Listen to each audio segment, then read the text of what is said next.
Je suis Alain Blinette, président de la communauté de communes Val-de-Grès. Donc, je suis là dans le cadre de la réunion sur le SRADET.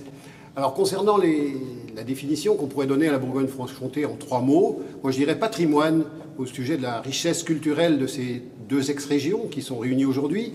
Diversité, diversité des territoires, diversité des productions, diversité des activités, diversité des cultures avec la richesse de nos histoires respectives. Ouverture, ouverture entre autres sur les pays de l'Est, via la Suisse et l'Allemagne, par exemple. Au niveau des défis principaux qu'on aurait à relever dans les 20 ans qui viennent, moi je dirais dans un premier temps savoir s'intégrer à la mondialisation, savoir accompagner l'évolution du monde économique et principalement industriel, très bien implanté sur nos territoires.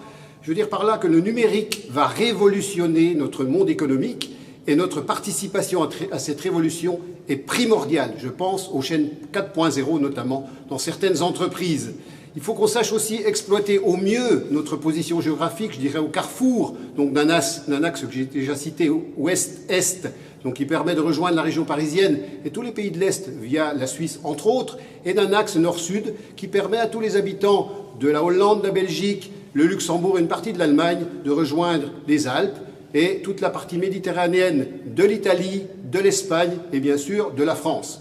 Et je dirais aussi qu'il faut qu'on sache valoriser la richesse de la diversité de nos territoires, qu'on sache relever le défi des complémentarités, notamment entre les zones urbaines et les zones rurales.